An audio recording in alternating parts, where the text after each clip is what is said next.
All right, we're live. What's up, everyone? It's Nick Atkin on the Post Fight Podcast. South China Morning Post, we're back. Another edition. You guys can't get enough of us. You had us last night. This is the terrible trio: Drake Riggs, John Hyun and Nick Atkin. John Drake, what's up? Drake's got his new thing. That's his new gimmick. He's Yes, gonna do Queen. that every time. I need to come up with one of those then. Anyway, yeah, look, it's another edition. Some more news today. That's why we're jumping on again. I think the big thing we want to talk about first of all is Dana White announcing that he's targeting Zhang Weili's next strawweight title defense against either Rose Namajunas or Carla Esparza. But the interesting thing here, guys, isn't it, is they want to do it in Asia, not in Vegas, not on Fight Island. That's intriguing for me. John, I mean, where do you think they're going to hold it if they do it in Asia? There's only a few spots, right? So when you look at it and look at how many shows are there, shows that are actually going on in certain countries, you have Korea has shows going on, you have Japan having shows, China is having shows. From what I heard, China is pretty much back to normal now. You got Singapore, right? One Championship is having shows in Singapore. People are getting in from all over the world and competing and getting through a shorter term quarantine. And then you got Thailand, right? But right now, Thailand is pretty much, it takes 2 weeks and you got to have all this paperwork. You have to be pre-tested to get into Thailand. So probably Thailand's out the picture. Japan's the same way, 2-week quarantines. Korea the same way, 2-week quarantines. So it only leaves you with two spots, which is China, because they have the PI there in Shanghai, which is a optimal location for them to put an event on, because it's basically the apex in China, right? So everybody will be there. You can stack the card with all the Chinese fighters, especially a lot of them train right now at the PI there, and they're continuing to train and get better. So you could do that, or you could put it in Singapore. And I know that the UFC, they used to have their headquarters in Singapore, and they still have roots there, and I'm pretty sure they could get around those quarantines, just like how One Championship's been doing it. So we have two options. You got China, Shanghai, the PI, or you have Singapore. I don't know which one is going to work out for the UFC, because there's still a lot of red tape and underlying factors. But yeah, I think if the UFC wants to do it, they're going to do it in one of those locations. What do you think, Drake? Well, before Drake, I do have to say, I heard from a birdie told me Singapore was the target. They wanted to do it in Singapore, and I think they wanted to have a bit of a showcase of all the Chinese fighters on this card. Not official, nothing confirmed, but yeah, Drake, what makes logistical sense for you? You would think that Weili in China, no matter who it's against, would be the best case there. But of course, for us, we're like, oh, the Hyon fight that's the big one that we look at. But obviously, it doesn't look like that's going to happen next. Man, it's very interesting. I think that they're looking at this path, for Weili or whatever, doing something in Asia rather than sticking with Fight Island or what have you, because yeah, it's not as close as it could be, right, in terms of traveling, and they have to go farther potentially or what have you. But it's a familiar place. Like starting somewhere new outside of Vegas or Fight Island now, it's a little bit of, not unknown territory, but something new. It's a little bit of more of a gamble than the places they've already been going to. And I think that we could have already counted America and Vegas out of the picture for wherever Weili was going to fight next. But I don't see much of a problem with, just putting her in Fight Island instead, which is why this was kind of surprising to me. Like, it's cool, if they can make it happen somewhere in Asia. China or Singapore, I think, are definitely, the best bets there, as you guys have said. China, yeah, they had plenty of events in 2020 from what I saw, and, fighters being pretty active there. That I think makes the most sense, just for her not to leave the country. That would be ideal for her. Of course, she would like to not do that, especially after everything she went through the first time, even though I think it's a very safe bet that what happened for the Joanna fight and travel, that was just worst case scenario. That was right when things were really taking off and getting really bad, and she had to go to Thailand and go to all these other crazy places before coming to America and everything.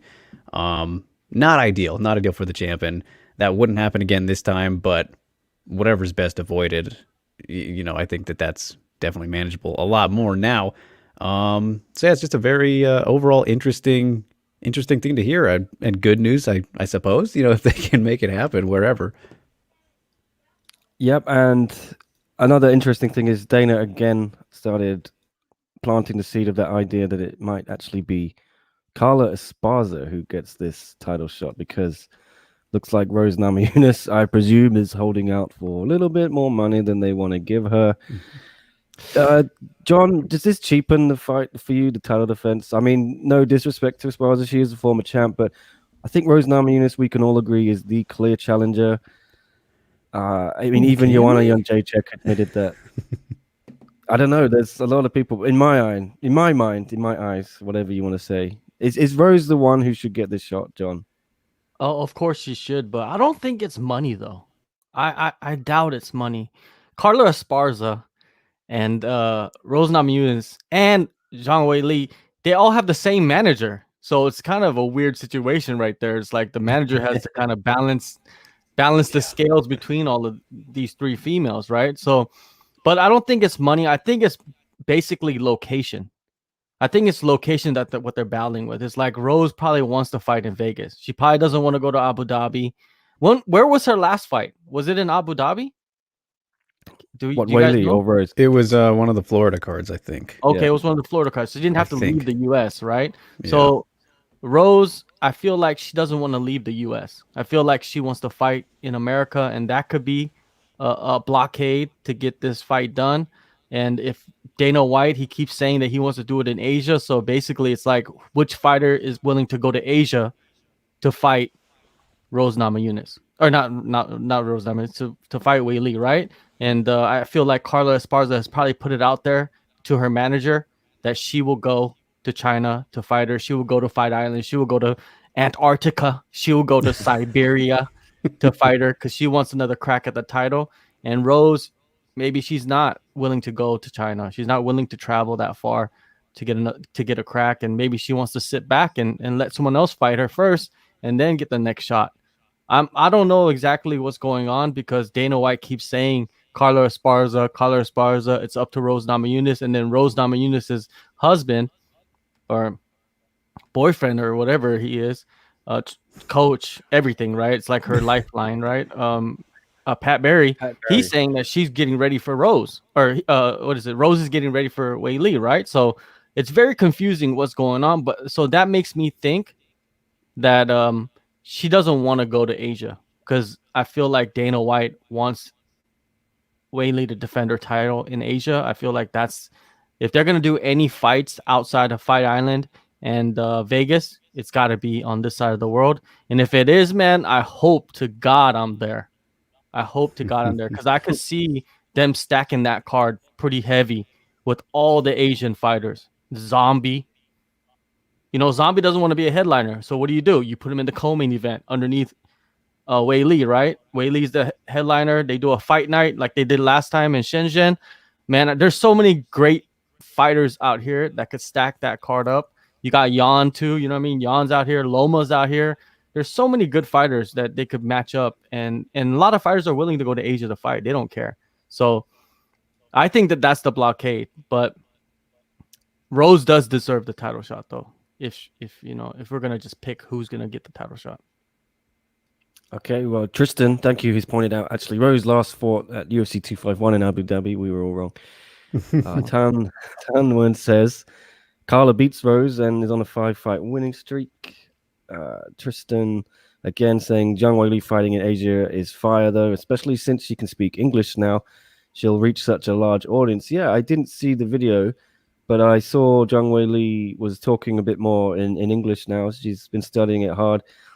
Drake, that really makes her a lot more marketable, doesn't it? And the UFC clearly got big plans for her.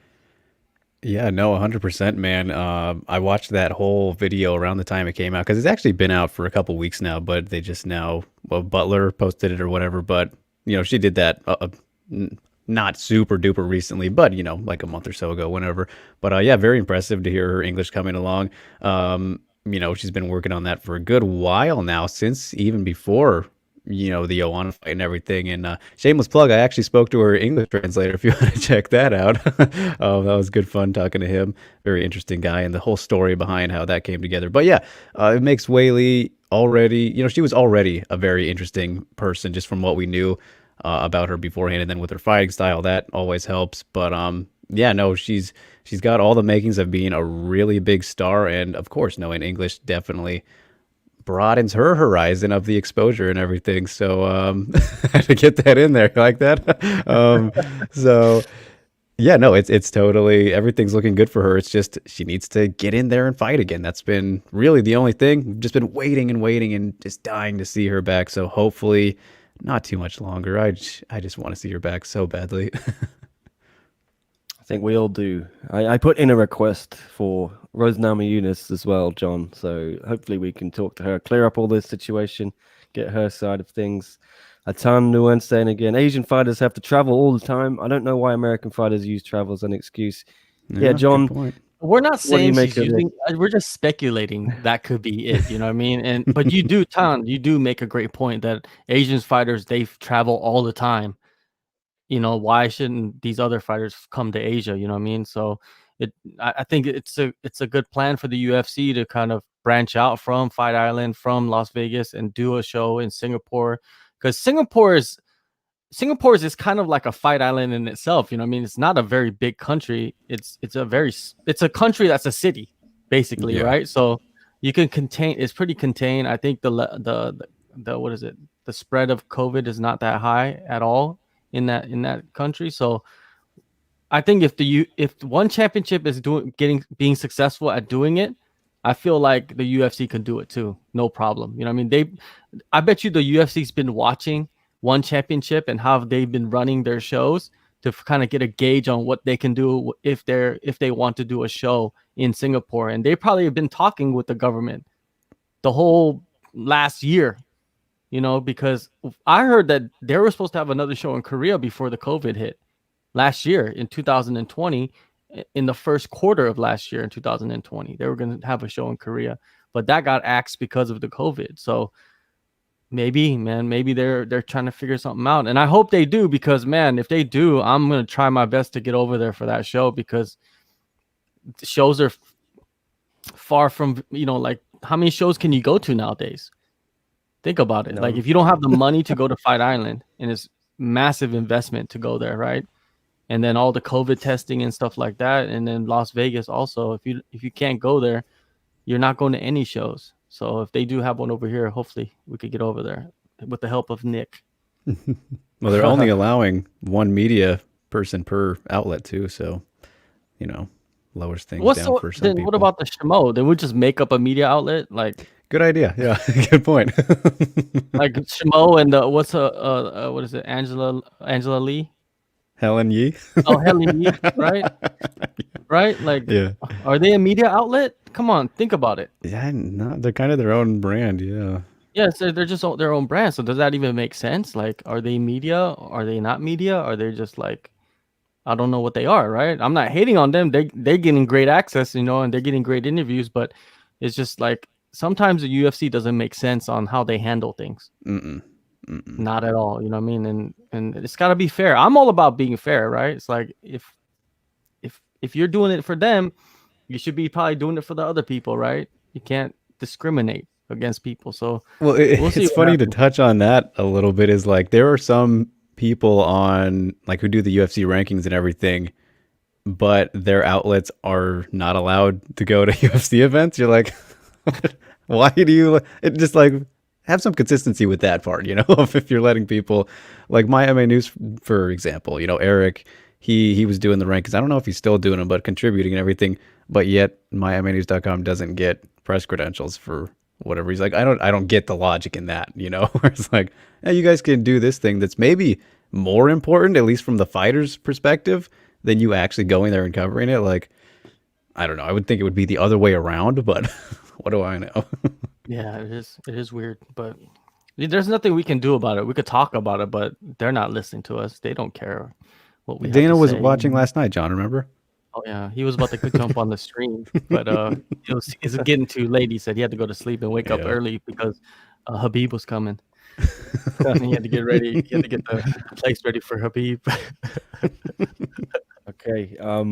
One Championship UK says they're the Instagram models. I presume that's Helen and the Schmo. I like those guys. They're cool. And as John said, Yeah. no knock on them. They get great stuff. And you know, you don't get anything for free in this game. They've been hustling really hard. Tristan saying it would be good for the UFC to diversify a little bit from Vegas and Fight Island. Yeah, guys, are you getting a little bit bored of just the two venues back and forth? It doesn't matter. What else can you do? It's not much of a choice. Even if they had the fights all in Vegas, it's no different for the person sitting at home. Yeah.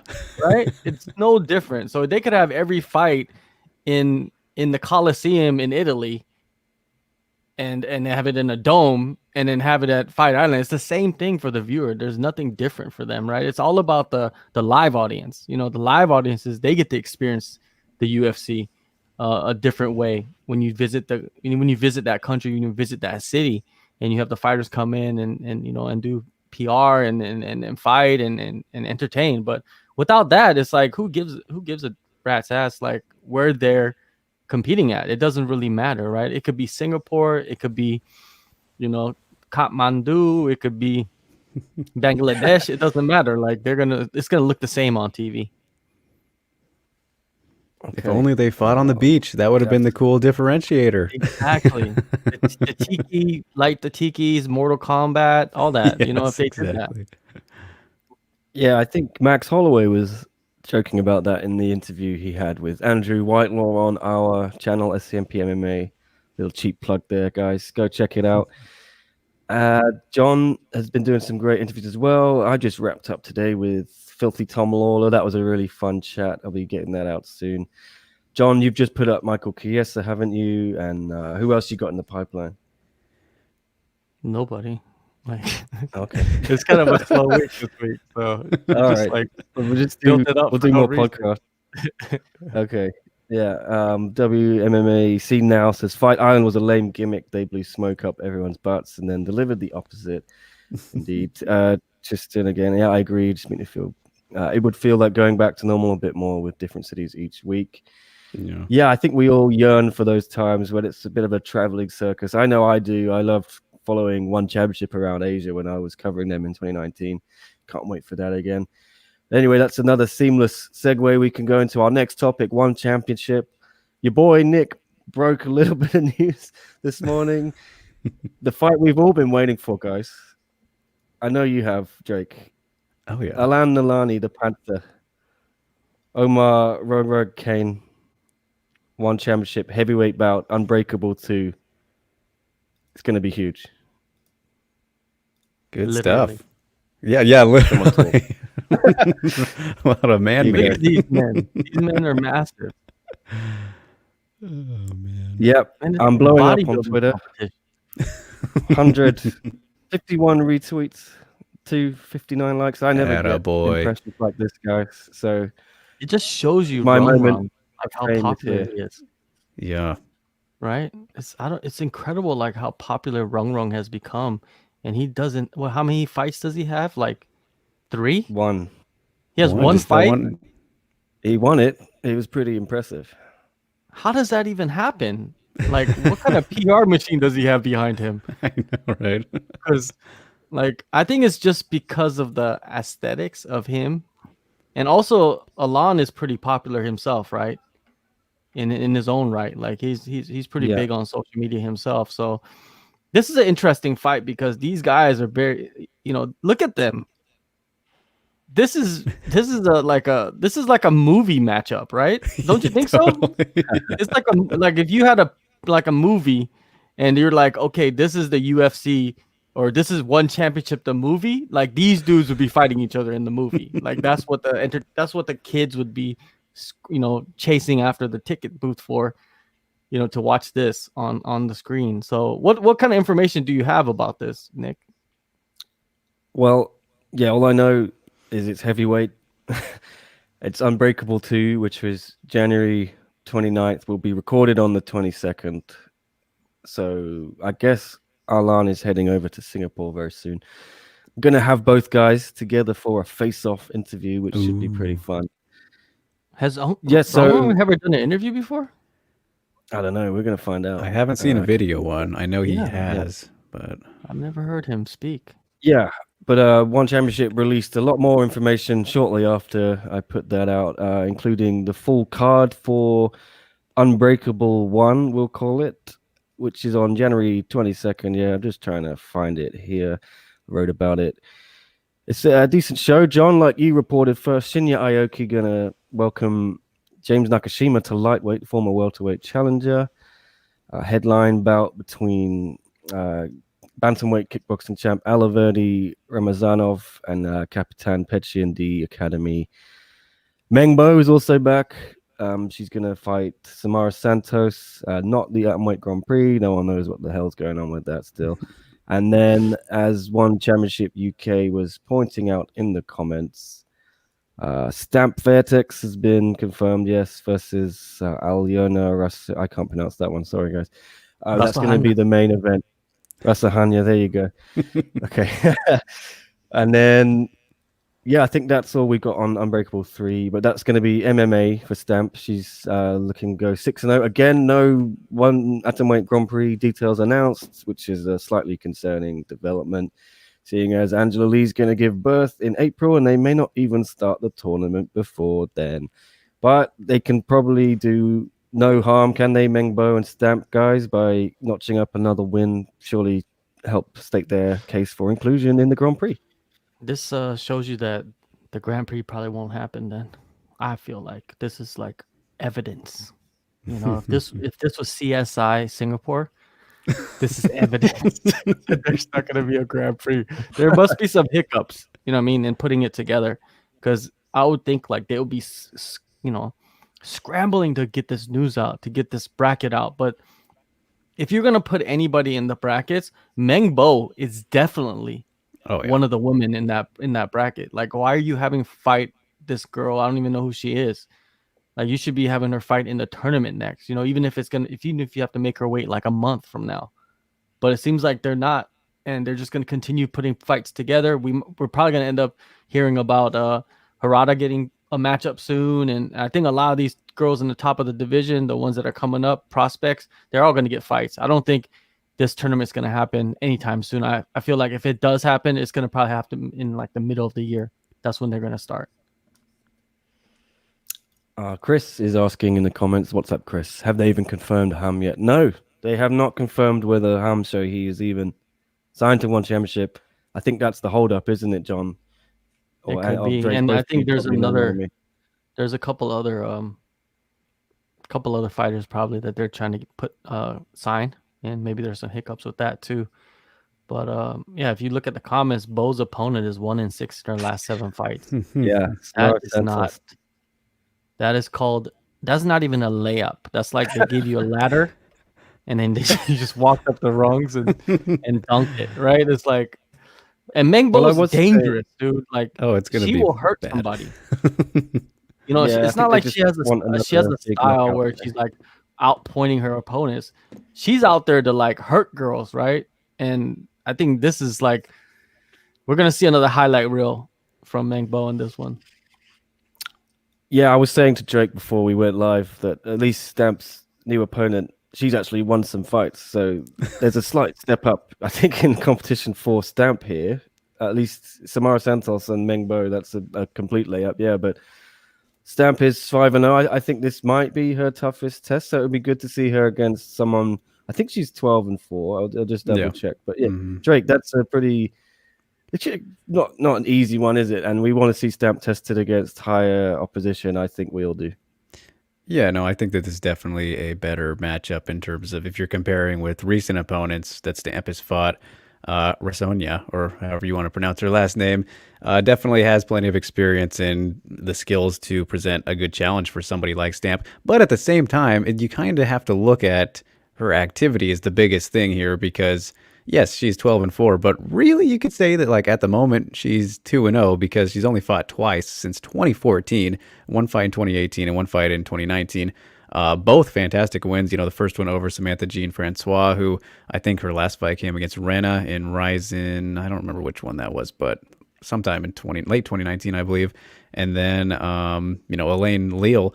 These were both first round armbars and everything, but just those 2 fights since 2014. That's not a not a good thing. I would you want to be a little bit more active than that if you want to seriously stake your claim here to make some moves in the division. But if you beat Stamp, then that's automatically catapults you right into that mix of everything. So yeah, definitely a very solid opponent, but I don't think it's no safe bets in either direction. I would feel like this would be a better test maybe if she was more active, but again, it might mean nothing. She came back from that layoff and got those 2 wins impressively, so that's evidence enough, I suppose. Okay, Chris is saying in the comments, let's just cut the Grand Prix to 4 and get moving. Benbow, Denise, Yamaguchi, and Lin Hee-Quinn. John, yeah, do we just want to get things rolling now? Are we at that point where we should stop waiting to sign? I mean, if I'm one, do I just get... Because, yeah, like I said, Angela's going to be back in the game soon. She'll probably be training by the summer. And we're holding up that division. No. Yeah. I don't think tournaments are just too difficult right now, I think. Yeah, I think tournaments are too difficult. And maybe one championship has realized that. Like, the Grand Prix is just... It's not going to work out. And it might just drag on. You look at Bellator, their tournaments have been dragging on like crazy. So maybe they realized and said maybe we're not going to have a tournament, and maybe they might just make an interim title. Maybe they might, they just say, okay, we're going to put an interim title and we're going to put Denise Zamboanga versus whoever they want to put her against. I think Denise has solidified a spot there. If they do sign Ham, I think that would be the fight to make for the interim title. Ham comes in right away, automatic title shot. If anything less would be disrespectful. Oh yeah, right. Anything less would be disrespectful. If Ham is holding 2 belts in 2 major organizations right now. Well, she was, and then Ryzen and Road. So and she cleaned out most of those divisions in some ways. Right. Ryzen still had a little bit left to accomplish, but she beat the best that they had, right, which is Ayaka. So if she goes into one championship, if they don't have a tournament, they gotta give her a title shot, and if they don't, that's disrespectful. Yeah. Okay, let us know what you think in the comments, guys. What one championship to do with this Atomweight Grand Prix? I was going to ask Angela about it the other day, but yeah, like I said last night, she ghosted me. The interview didn't happen. Now we're trying to reset that one up. Got some questions to do. Exactly, man. She's pregnant. What do you expect, man? Like, things happen. I expect her to drop everything. No, it's okay. We have some questions from outside the podcast. Fraser Robertson here was asking you, John, why do you think the UFC cares more about China than the rest of Asia? Let's start with Drake, because Drake was in China the most recent. Yeah, well, was I now? Yeah. What's his question? Why do they care about China more than the rest of Asia? Yeah. Well, pretty massive market. It's just kind of a simple way to put it. The biggest market in the world. Literally the most people in one spot is right there. So you tap into that with finally getting a champion, which was really just unpredictable on when that would possibly happen. You got to think, you guys, there have only been two champions in major MMA promotional history. Jingnan and Weili are the only 2 Chinese champions we've ever seen, unless I'm forgetting somebody, but when it comes to the women, those are absolutely it. Like, this is still a very new thing for this country, for them to finally be bursting onto the scene. Of course, we remember, I'm going to butcher his name, was it Tiashan Zhang, back in the day, was like the first very notable Chinese fighter. I think he fought in the WEC before coming to the UFC and everything, but he was like the lone wolf, and I think that was even his nickname or something, which is funny. But Chinese fighters and their emergence, it is really a new thing, and they've just now started to come onto the scene. So it was only a matter of time, I believe, but the UFC always had their eye on the Asian market and just overall. But if you're going to single out one place that you'd really want, it is absolutely China, the place where it just has the most people. That's just the best way to put it, right? I mean, that's what it comes down to.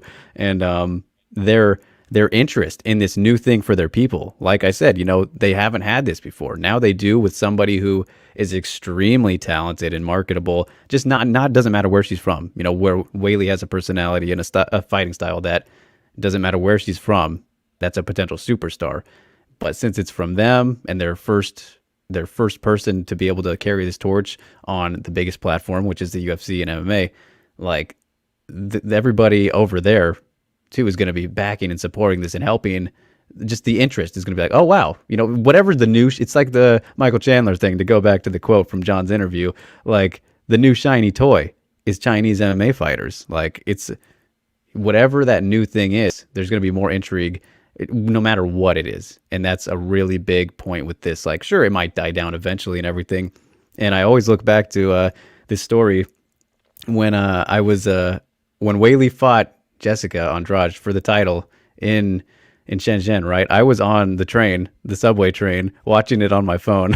And I was freaking out, and I was like the only person. I was in the sea, of Chinese people. I was like, this is a big deal for you guys, like, and nobody else was watching on their phones and everything. But it's like, look at what she just did. And like, oh, cool. But it was just a funny moment, like, that nobody realized it yet. But now she's just grown so much since then, to see how that wasn't that long ago, right? Where this all happened. So it's just a launching pad, essentially, in a new thing for the UFC and for the country of China. Yeah, I'm sure it'd be a little different now if she fought in China again, wouldn't it? Yeah. We'll have to see too. You know what I mean? Like, we can't believe everything that's out there. We'll have to see when she does go back, what kind of impact she has on the market, and even like other fighters like the Leech and Hyon and Song Yadong, and there's a bunch of them, right? And actually, the Lone Wolf, he's the coach. He's the head coach of the Leech, right? Mm-hmm. I believe so. Yeah, I believe so. Yeah, they've been on the grind for a long time. When I talk with Andy Wang, and Andy Wang, when he first went to China, he was coaching some of those guys at a China top team, and and he said all those guys that are in the UFC right now, they all were there. Even Wei Li was there. She was the only girl that was training with them, and you knew. He said you knew from the beginning that she was going to be something special. But yeah, like, if you look at the Chinese market for the UFC, remember when they came in and they were like, okay, we're going to try to get this Japanese market. And they tried and they failed. And they're like, okay, let's go try the Filipino market. They tried and they failed, right? And then they're like, oh, maybe Korea. And Korea is just not that big of a market, right? Even though they do have some good, decent Korean fighters, but it's just not working out. So they're like thinking and thinking. They're like, okay, I think Wei Li came at the perfect time, to be honest with you. She came in and she rose up at the perfect time. And then at that moment when the UFC decided, like, okay, we're going to invest in this Chinese market, she came and they gave her shot. And a lot of the pieces have to fall in line, right? And her getting the title shot, a lot of people are saying, she was privileged with that title shot. And you could say that. You could say that, right? She kind of skipped a couple people that in the rankings to get that fight. But she went in there and won that fight, and she won that fight convincingly by knockout. And then the UFC, I guarantee you, they're in Vegas, like, it was red penny night. They were like swinging it on their fingers, right? They're, because it's the market that they wanted. And now they're going to have other fighters coming up. That's why they have the PI. Why would they even put a PI in China if they're not wanting to grow that market completely, like blow that market apart? And I think that they're doing a good job. This pandemic has put some speed bumps in front of them, but I feel like once we get past the pandemic, they're gonna blow the doors open in China, and we're gonna see a lot of Chinese fighters coming through, and a lot of good ones too, and a lot of women. There's some girls in that PI that we haven't seen yet, and they're gonna be in the UFC soon. They're monsters, dude, like monsters. Like, I was so surprised at it. Like, there's about 3 or 4 of them that can just scrap, and I don't know their names off the top of my head, but if I seen their faces, I know who they are, and they're gonna be a terror in the future. But yeah, China, there's a reason why. Like, even if they get 5% of the market in China, think of 5% of the market in China. Yeah, what is that? That's like a millions. You know what I mean? Like millions and millions and millions. You just put her on like some like UFC gyms or something. Imagine how many UFC gyms they could open if that sport got so popular in that country, just everywhere. You know, Road tried to do it. I think Road opened some crazy gym in like Shanghai or something. I don't know if it's still open, but they tried. Everybody's tried. Even One Championship's tried. It's just hard, man. But I think if you're gonna do it, I think the UFC's the company that's gonna be able to do it. If anybody's gonna do it. A little interesting thing to note on that real quick, if I could. You know, Pat mentions this kind of every time. Pat Auger over at the Body Lock, you know, colleague over there. So I don't know if I'm going to get it completely right here, but he always mentions how the UFC, I believe is what he says, they struck a TV deal for that UFC event, the Shenzhen one, where the cards in China would also be shown on some Chinese television stations or something like that. And apparently, because of how successful that one was, they re-upped like right away, like that very same week. Like Weili became champion, like, all right, here we go. Let's full send it, right? Still gonna send it, baby. So I believe that's what he always mentions. He brings it up a lot, so I should have it memorized by now. But it had something to do with them striking a deal with, you know, Chinese television stuff too. So since they have that in place, maybe that's why, you know, Dana's hinting at Asia. They gotta make up for the lost time and, you know, make up for this deal and get their Chinese shows back in. So it could be a little something to look at. Okay, a few more comments. Tan Nguyen says Asian MMA is just too far behind the rest of the world. Chris Edwards Bailey, our guy Chris. China arguably have the best stand-up fighters along with Thailand and the Netherlands. The Sanda National Championships are not to be slept on, comparable to wrestling in the Midwest and the Caucasus. One Championship UK pointing out that Alicia Rodriguez indeed got a title fight off the bat against Stamp. She beat her. So, yeah, what's to stop Ham Shohei getting a title shot off the bat? Let's see. Tristan asking, do you guys know anything about Eddie Alvarez's next fight against Lapicus? So, yeah, it was reported recently that Eddie was actually going to fight Yuri Lapicus, who just came off a loss to lightweight champ Christian Lee. Eddie and Daggy had seemingly been matched up for January. That's not come to pass. I don't think anything's official yet, but guys, do we think that's a better matchup for Eddie, a more difficult matchup? I personally wanted to see Daggy v Eddie, unfinished business, you know what I mean, from the Grand Prix final, which never happened in Tokyo. I don't know, man. I don't know about Eddie Alvarez. I think from the outside looking in, it's kind of odd, like how he's just getting pushed like further away. You know what I mean? Like he was supposed to fight late last year. Then now he was scheduled for January, and now he's rumored for March or April against Lapicus. I wonder, what is Eddie injured? Is his training not up to par to where he doesn't feel comfortable, you know, having a training camp and fighting? Or is it just like he's being difficult to deal with? I don't even know. It's just very confusing to me how they're just keep on switching his matchups, and it just seems like they never get him like tied down to one guy. And maybe he's shouting for a title shot. Maybe that's why. Maybe Eddie's pushing for a title shot against Christian, and One Championship doesn't want him to fight for the title against Christian. They want him to, you know, fight one more time. I think Chatri said that he sees Eddie fighting like one or two more times before he gets a shot at the title, right? Didn't he say that to you, Nick? Yeah, that was it. And I think that pissed off Eddie a little bit because Eddie values his own resume. He thinks he deserves a title shot immediately. Who are we to argue? You know, the Underground King, great resume, great record, great CV, former UFC champion. You arguably could give him a title shot off the bat. One Championship doesn't really have much rhyme or reason, I think, sometimes with their matchups. We've seen that. There's no reason they couldn't do Eddie if they wanted to. So they, as John says, I think there must be something up that is pushing Eddie away. Maybe they're getting cold feet on putting the rocket on Eddie. Tristan says, yeah, you want to see him versus Daggy too. That would have been a good matchup. Tan says, Eddie is too expensive without a gate. Yeah, maybe that's true. The gate doesn't matter, though. Yeah. It never mattered for One Championship, right? To be honest with you.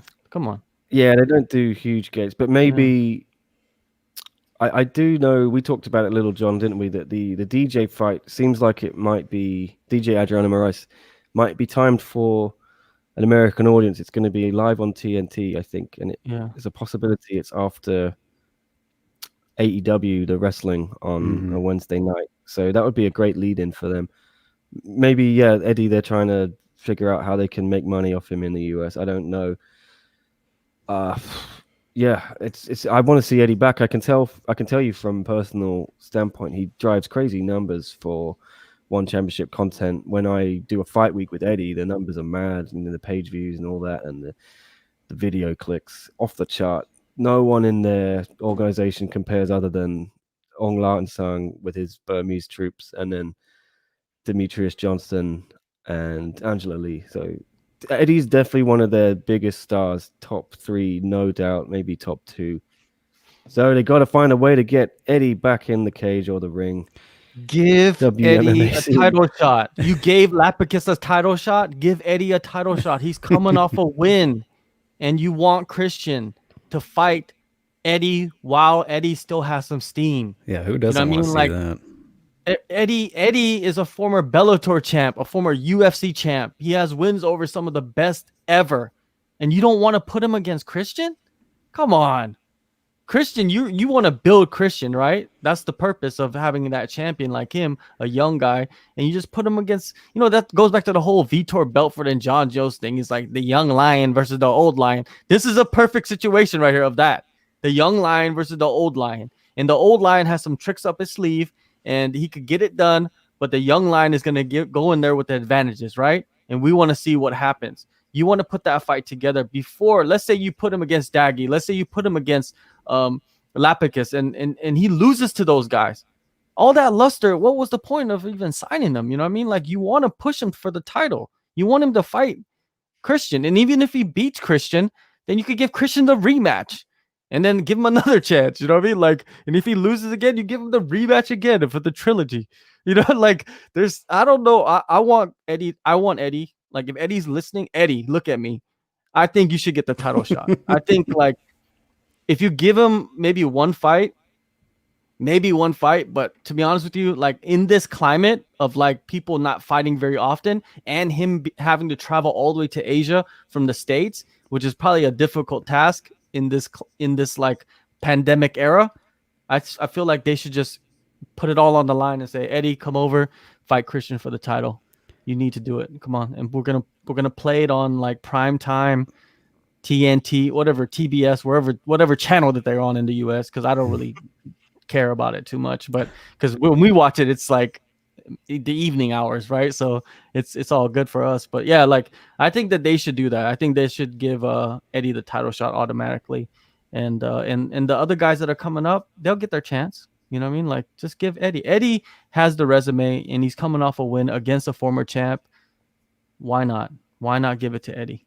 What do you think, Drake? Do you think Eddie, like, shouldn't they give him the chance before it's too late? Oh, no, absolutely. Because with Alvarez, people thought that it was too late once he got, starched by Timofey and Atkin, right? So it's like, you're getting to that point with Eddie where I don't think he's done just yet, but it's coming up, right? I mean, how old is he now? And all the wars that he's been through, like, time is ticking. Father Time, he is not a nice man when once the time has ticked away.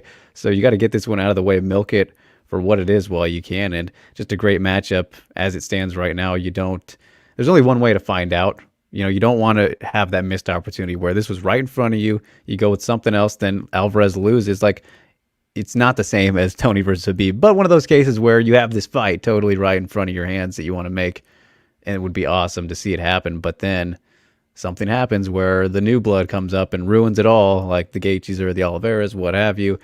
So yeah, no, I'm totally with you, John. They should make that one for sure. But also, how many Americans have been fighting on one event? What, Gary Tonin and Ton Lee? Is that like the only two? Or, I mean, am I missing somebody? James Nakashima, I think, is also American. Yeah, so they have no problems of bringing fighters over from the States. If they're bringing over Ton Lee, if they're bringing over Gary Tonin, I would think Eddie Alvarez would be, available to come over, and there's not too many, barricades blocking him from that. So it's very confusing. I wish they would be more open. I wish Eddie would come out, and maybe hopefully we could get Eddie on the show and ask him about what's going on. You know what I mean? He's not, it's kind of hard to get him to do interviews, but hopefully could get him on. That's a person that I like to speak with. I've never interviewed Eddie Alvarez, and I would like to speak with him, especially since he's fighting for one championship. You know, for our live show that we do, me and Nick, we do it, you know, sporadically, but I think we'll be back doing one of the shows in the next couple of weeks. Yeah, we might be back next week. Obviously, now One has announced its official return to action January 22. Maybe we'll do a live show then. Try and get Eddie. Every time I try, I get met with a brick wall. Yes, as you say, John, he's not the best on interviews. But we've had him before. We can get him again, I'm sure.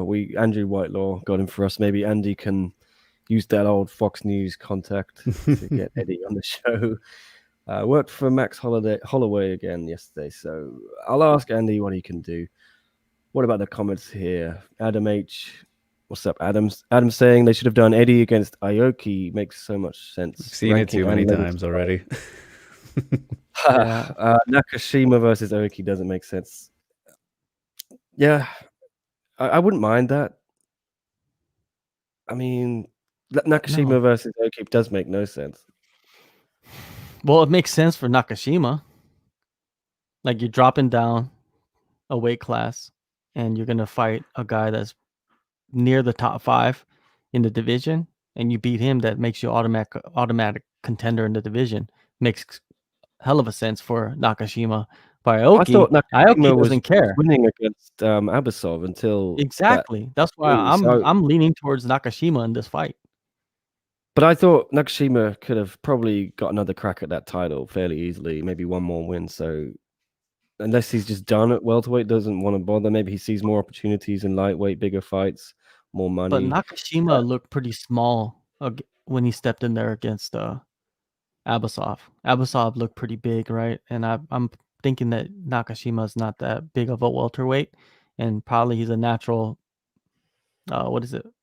lightweight in one championship, right? So everybody needs to understand that lightweight in one championship is not the same lightweight in the UFC. You guys have to understand this, okay? It's different. There's a lot of pounds difference in how they figure everything out. So yeah, I think Nakashima, I like him in this fight. I think that he has a decent enough ground game to where he could keep the fight standing and then just beat up Aoki. Maybe from on top, and Aoki was trying to grab up submissions from the bottom, but Nakashima is pretty legit. So I like that fight. It's a good fight for Nakashima, and Aoki, he'll fight anybody because he's fighting for money. He don't care, right? And Eddie, I don't think he wants to fight Aoki. Eddie wants to fight somebody that's going to get him to the title or a title. And taking the Aoki fight doesn't make any sense, right? At all. Doesn't, certainly in terms of rankings, get him anywhere. I think they knocked Shinya out of the rankings in favor of Lowen Tainanis for some reason. This is another point I want to raise just before I get back to the comments. I was speaking to our guy Leon Jennings from Asian Persuasion MMA. So these latest rankings, Leon.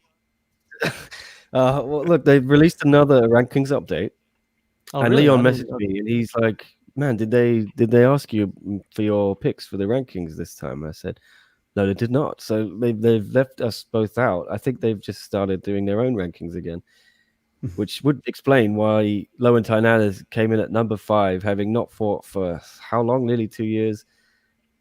And then he even lost his fight as well. So I don't know if they knocked him back out of the top 5. But well, you guys doing a podcast probably doesn't help. You know what I mean? Like, you guys criticizing the rankings.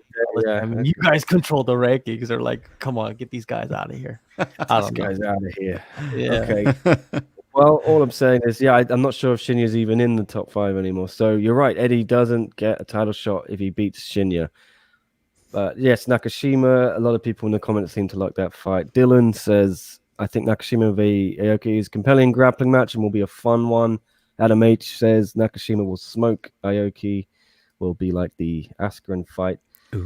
Aoki is 4th in the rankings. Thank you, Adam, you're pointing out. How did that happen? He was 5th before, then moved up without fighting. Oh, God, that's just crazy. Chris Edwards Bailey, what do you guys think of the Bloody Elbow article? Which this one? Is the part 1 or part 2? 15 million Bloody Elbow articles. about every Imagine promotion. the latest one. My take on that is I think we knew most of this information already. Everyone knows Yeah, there's it's some like shady we're shit gonna that happened. repeat the same thing over and over again, and also like, who are these people? Who are these people? Like, I would like to know. Yeah. Like, I know that there's you have sources and you want to keep your sources, protect your sources, but it's like, yeah, it's a lot of the stuff we already heard before, right, Drake? We've heard this like I think years back now, pretty Yeah. much. Chris Yeah. stirs the pot. There's no pot to stir, Chris. The pot's been stirred. Yeah, the pot's been stirred so much it's not even a pot anymore. It's like a bong or something. Like there's a hole on the bottom. I don't know what's going on, man. Well, just on that, yeah, I think, like John says, it'd be cool to see the sources. I understand that's not how journalism works, but Of course not. We have to respect so- that though. Bloody yeah, Elbow does someone- what they do. You know what I mean? Like Bloody Elbow does a good job. They Mm. cover certain different aspects of the sport. Like that's not what I do, but that's what they do, and I respect what they do. You know what I mean? And they do kind of reveal a lot of stuff that most people don't know about the sport or about organizations. And it's something that we need to have balance, right, in the media, and they balance it out. A lot of people don't like Bloody Elbow. You know what I mean? A lot of people don't. A lot of people like the MMA world. They don't like it, but I think we need them. We need them to be out there publishing different types of articles, covering sports, the sport in different angles and revealing things. But that's not what I do. You know what I mean? Like that's just too much work, dude. Like what I do is a lot of work, but what they're doing, it's a lot of work, dude. Like investigative journalism you're like a cop, but journalist at the same time, right? That's too much work right there. That's CSI stuff. Well, in defense of one, I think there was one fighter who seemed like he had a bit of axe grind. Cody Stevens, who fought Shinya Aoki. He referenced this article on his Facebook, and he came out with a lot of stuff, a lot of accusations against Chatri. Don't think he's a big fan of Chatri. Said Chatri wanted him to lose, and but some of the stuff he says is just not true. You can go back and watch the fight. He says something like they gave Aoki more than 5 minutes to recover on a stool in the middle of the cage after a groin shot. If you watch the fight, he gets like the normal 5 minutes. It's not longer. And he says all this other stuff. But I mean, how much can we take disgruntled fighters at face value, guys? Because there are a lot of MMA promotions that surely piss off a lot of MMA fighters and vice versa. Is it he said, she said? What the hell? What do you make of it, Drake? Yeah, it's always hard to tell in any situation like that, right? No matter what it is. If somebody feels wronged or there's a case for them being screwed in some way or the other, it's like, well, of course they're probably gonna, they're gonna say this for certain reasons because they don't like how that played out and everything. So like if it was in the case of somebody like a Demetrius Johnson or a Ben Askren even, who really, was treated fantastically by the promotion and all that, and then they came out and were like, yeah, well, they also did these things, then you kind of value that opinion a little bit more because like, oh, well, he's got no reason really to say this other than being truthful, right? When in a lot of those cases, we're hearing from the people who had some, shitty things potentially happen to them for whatever reason. You don't often hear it, though, in that reverse, which is why it's always hard to really know unless you've seen it yourself. So just kind of how things go, I guess. But as for the shadiness and all that, we know that there's some. I can't really deny it. But yeah, it depends on the voices and their situations. But like I said, it's usually pretty clear how you got to take those, I think. Yeah, Every promotion has something. We've seen Mhm. articles come out all the time about the UFC, the class action lawsuit against them. You've seen articles come out on like promotions in Europe, promote other promotions in Asia. It's not just like one promotion that's doing it. You know what I mean? And Drake makes a great point. It's like you need to have someone that comes out that is a respectable figure in the sport. And once that person comes out and says like, hey, this, like this and this is what was going on. You know what I mean? Like, like a whistleblower, basically. We need a Jonathan Snowden Where's Jonathan Edward Snowden? Snowden. Oh, sorry. Where's Jonathan Edward? Snowden is the MMA reporter. Yeah. Oh, Maybe we is need he? him. Okay. Yeah. Okay. We need Edward Snowden or Julian Assange. Yeah. WikiLeaks, right? We need one of those guys, right? Are they even respectable? I don't even know, to be honest with you. I think Jonathan Snowden probably, or not, Edward Snowden is probably respectable. But yeah, it's just, we could talk about that for days and days and days, and I don't even know all the facts on it, right? But you always hear stuff, right? You always hear stuff about the UFC and some of the dealings that they had and Bellator and Strikeforce and Pride and in one championship. Also, no promotion in the world is without controversy, is without somebody, especially when there's no union. Exactly. There's no union. There's nobody protecting the fighters except for themselves. So yeah, we could do that all day, every day. You know what I mean? And like I said earlier, we need Bloody Elbow to point out certain things that's going on, right? If we didn't have Bloody Elbow, then we wouldn't have balance in the media, right? So, but the people that always say like, oh, you don't point out this and that and that and this because you're a shill for the UFC or for the promotions and stuff. It's like, come on, just because we don't want to talk about the negative aspects of it, we know it's there. We've seen it. We've talked about it before. It's not like we don't know it. So it's just, it gets on my nerves sometimes because people go overboard with it, right? It's like they are really into the MMA conspiracy theorists. Mm-hmm. Like they become this like Alex Jones type person for MMA, right? And that's like, dude, you gotta go to the bar, get drunk, meet a female, have a good time. And then once you do that, none of that stuff will even matter to you because you're not even a fighter. You're not even like, you're just a fan. Come on, dude. Like, live your life. You know what I mean? Come on, be happy. What we got here? I can see the headline in the Bloody Elbow tomorrow. SCMP MMA carries water for one championship. I'm carrying the water right here. Certified. And it's not that full. Yeah. Fill it up. Fill it up. Another question from Fraser Robertson on Twitter asking, John, do you think the UFC is trying to make fans forget about Demetrius Johnson's reign of the flyweight division? That's a very interesting question. Are they trying to make them forget about Demetrius Johnson? I don't think so. I don't think they're trying to make fans forget about Demetrius Johnson. If you really look at it, a lot of the previous champions, the UFC really doesn't talk about them too much. When's the last time you heard Dana White talk about Ronda Rousey? When was the last time? That was like one of the biggest stars to ever enter the octagon, right? Come on, we have to say that. Like you gotta, even though you might not like her or her demeanor or whatever, but you gotta realize at that time she was probably the biggest attraction for the promotion, right? And she impacted the game. Like she brought in women's MMA to the UFC. Like you gotta respect that, right? And Dana White doesn't talk about her ever.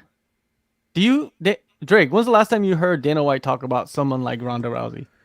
When he's mentioning like pay-per-view records or like numbers that were broken, right? Like, oh, this one did better than the best we've had since yada yada, right? But they don't generally go out of their way to mention older people because for the most part, it's not helping promote what's happening right now. Yeah. Unless it's a case where, like I said, a record being broken or something like that. I understand why he's asking that question because I would agree with it a little bit more, but just because of how time goes on, like he's mentioning that because of the promotional packages that were coming out for Figueiredo and Perez, they were kind of, talking about Figueiredo and like, oh, he's got the most finishes ever at, flyweight and kind of saying these records and things that are like, well, look at what Demetrius did. That kind of made people scratch their heads like, oh, well, we're just going to forget about everything he did and they're not even going to mention him. Well, of course, they're not going to mention him like by name or whatever, but they're going to say he's doing these new things because he's the guy right now. The other guy's gone. Yes, what he did was amazing and everything. Not that they would say that or anything, who knows, but it's just a matter of circumstances and what's happening in the present. There's not much point to bring it up unless you're going to use it as a supporter for what's happening now, right? Yeah, man, it's like you're a promoter. Promoters are not gonna promote like it's like promoting like it's like you going into the kitchen and you have like cheese that's old and moldy and rotten and stuff, and then you got the new cheese and you got this girl over and you crack some wine open and you're like, oh, do you want some cheese? And she's like, yeah, let me get some cheese. And then what are you gonna give her? You're gonna give her the old and moldy rotten cheese that's still edible, but If the date it's hasn't not been going well. Oh, you're gonna poison her? You're gonna poison her? You know what I mean? Like it's kind of like that. It's like when you're promoting, you're not gonna promote something and then give respect to the guy that was fighting for them 5 years ago. Like, oh, Figueiredo has the most finishes in flyweight history, but Demetrius Johnson has the most wins in flyweight. Why would you even do that? Like that doesn't make any sense in like promotion. If that's common sense, like if you don't realize that, then I don't know if you can even walk down the street properly, right? You might have some problems. Like, like all the gears are not clicking in your mind or something. What's going on? Come on, it's common sense, guys. Comment on this topic. Let me double check. Dana and money go hand in hand, says One Championship UK. If it doesn't make money, it's not important. WMAC now says fighters come and go. The UFC brand and Dana White keep going. Another question here from Tristan is asking, Jake, do you have an early prediction for DJ and Moraes?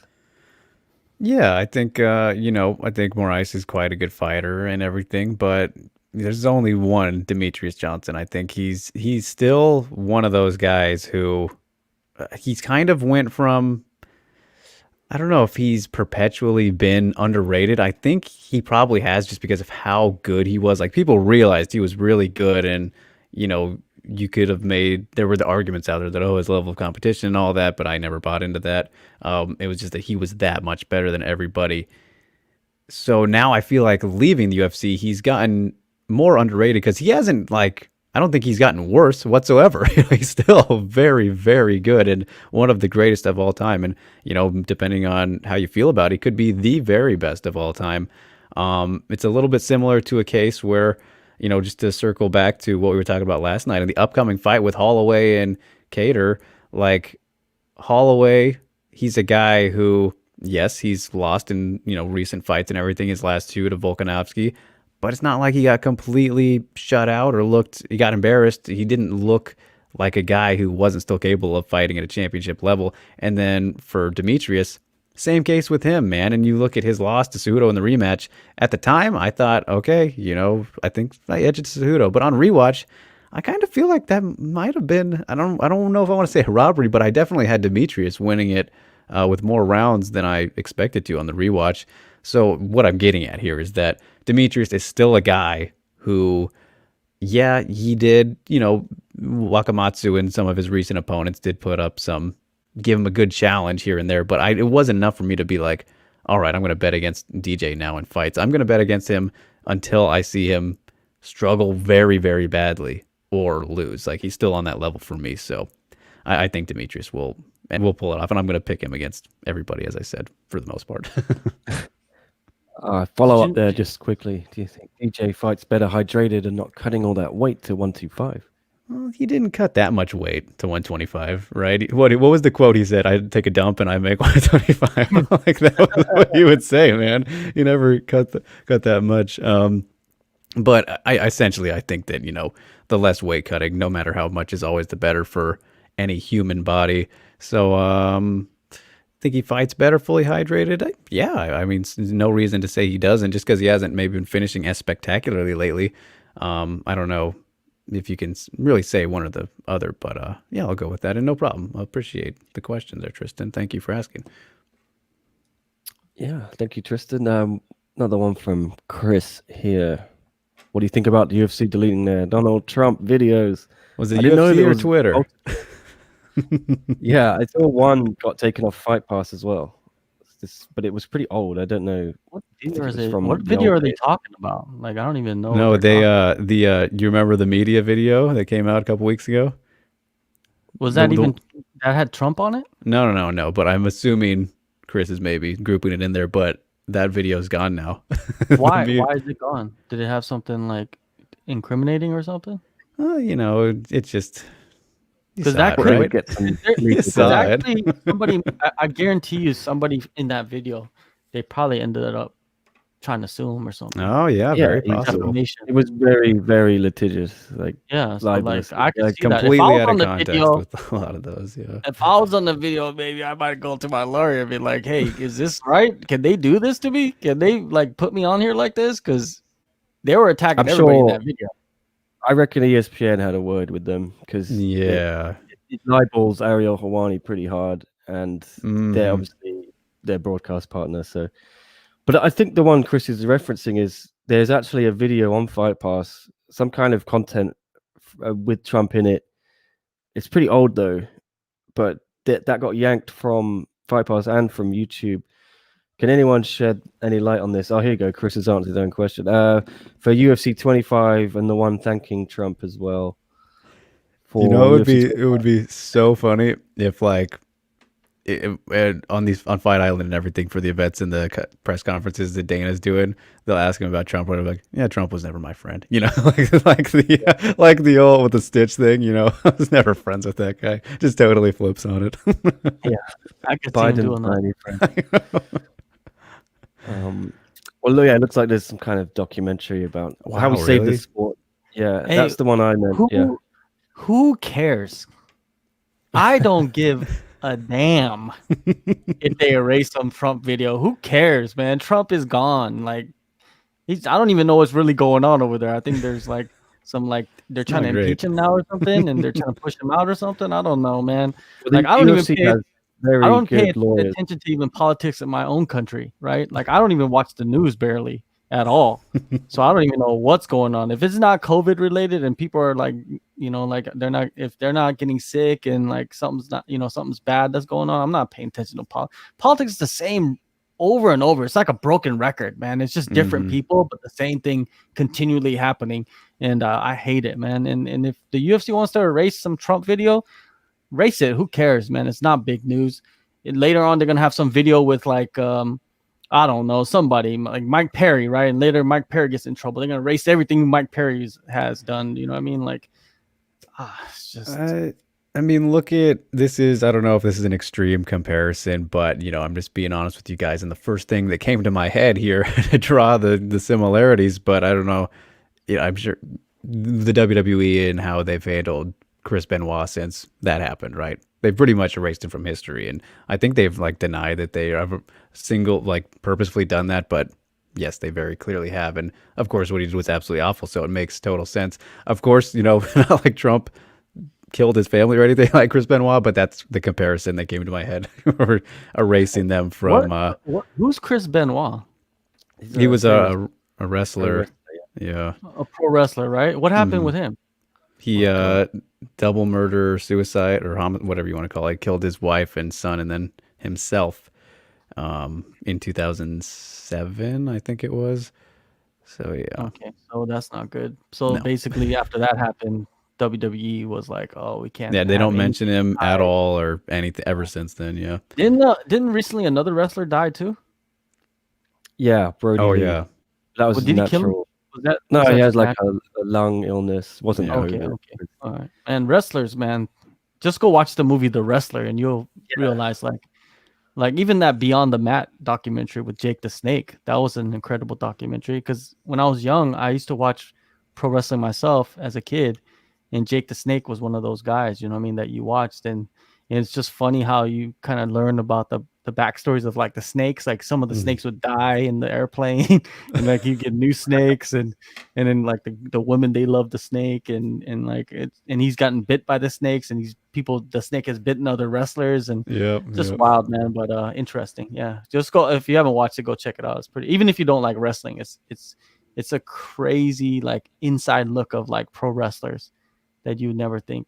Like the Animal, is that the guy that was in the other guy that was in that documentary? I don't know. Beyond the Mat. That one. Yeah, Beyond the Mat. Beyond the Mat, I think had Bret Hart as well. Did it?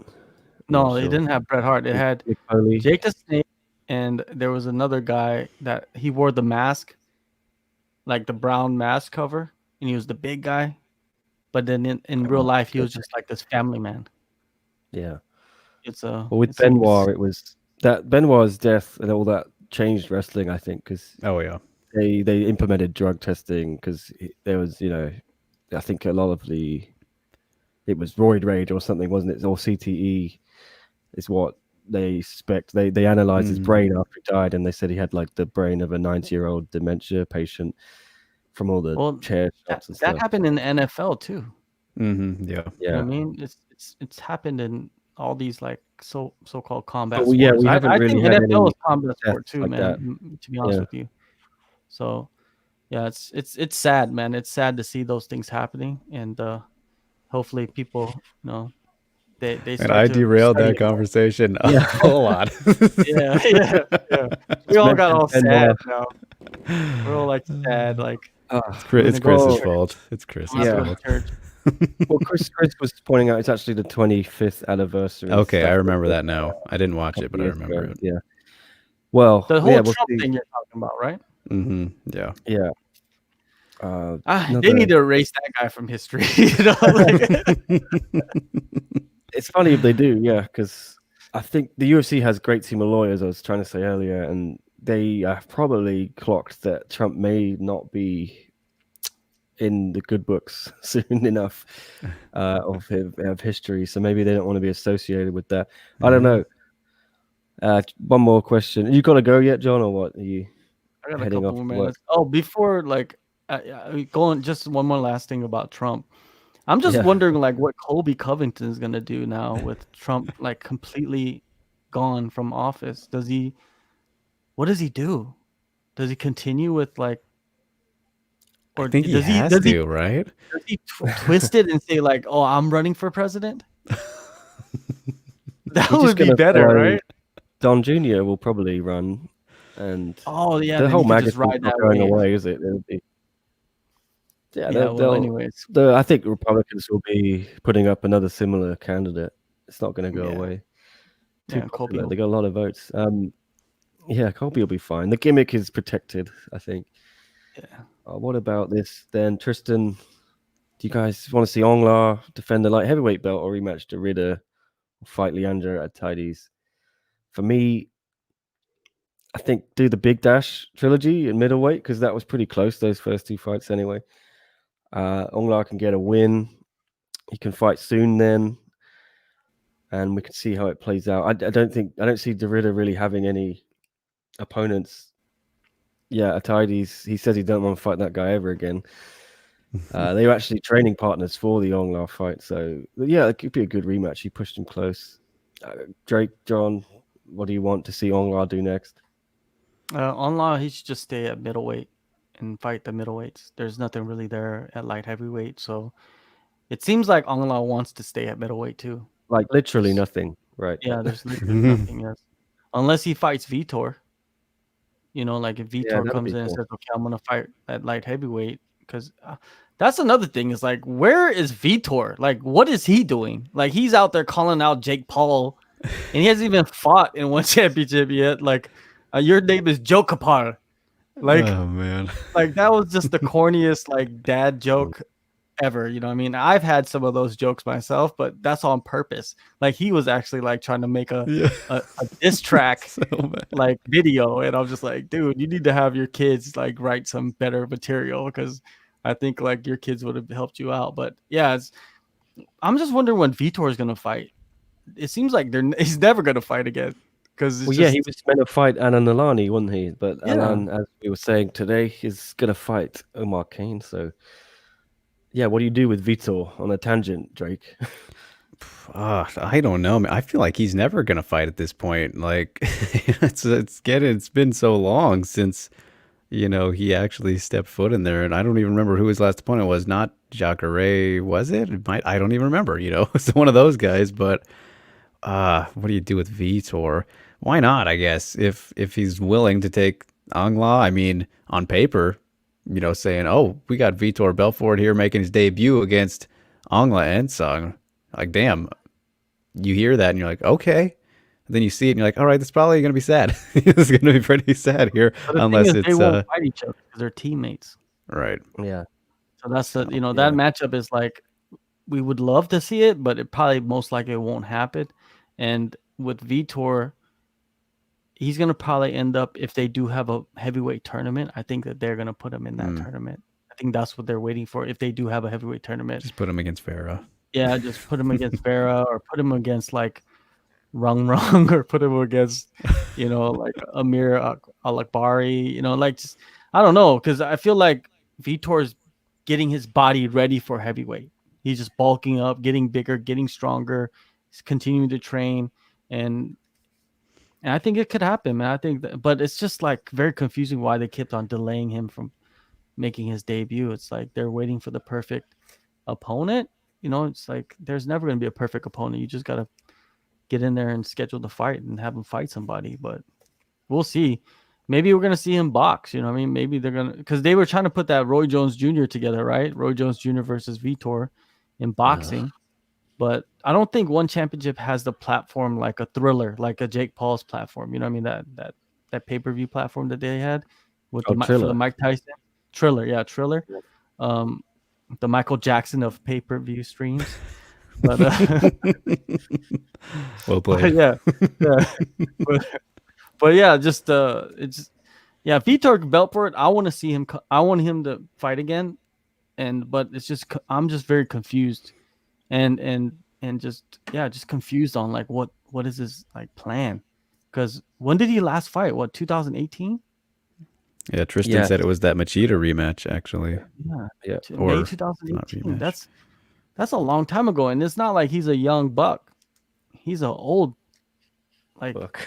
Yep. He's an old buck, he's an old buck. Like he's the buck that's on the cliff, on the cliff, like in the wide open, but he doesn't even know he's on the cliff and he's on the wide open, right?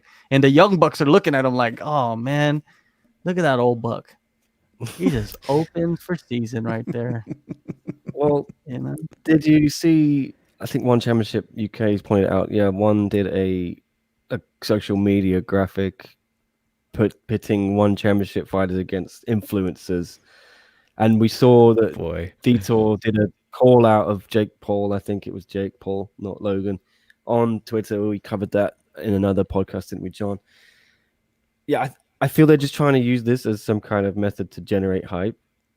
It's nothing more. We'll probably never see Vitor fight someone like that, because I don't think, as you said, like One Championship, maybe not the biggest platform. And if you're Jake Paul, you want to control all the money, don't you? You're going to have your pay-per-view, your hand in all of that.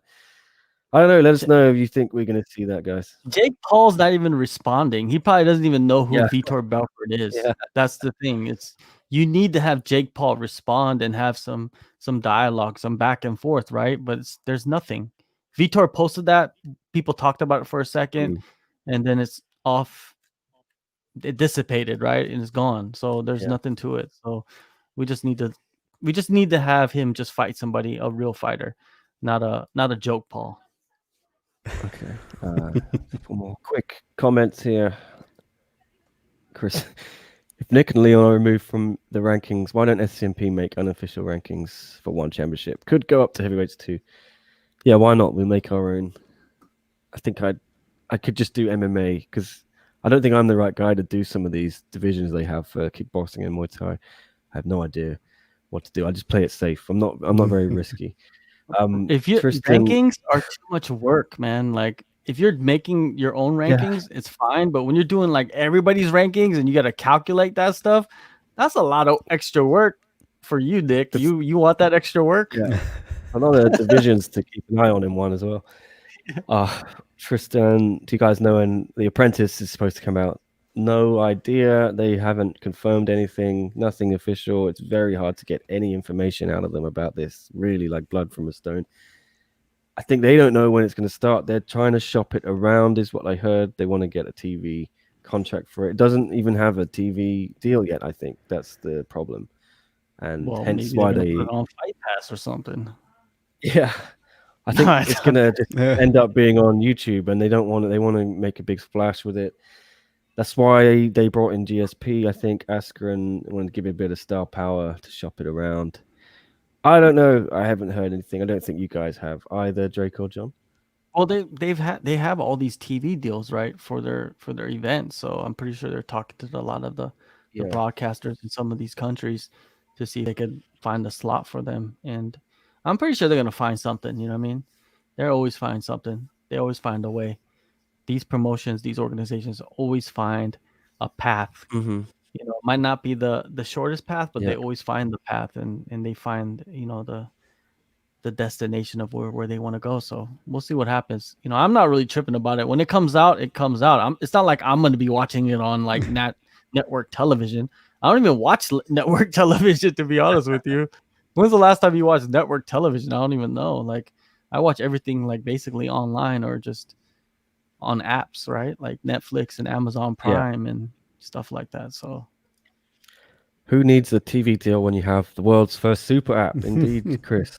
Okay, I think that about wraps it up, guys. I don't think we got any more questions. And John needs to go do some real life stuff, some work. So, I need to get back to. Girl.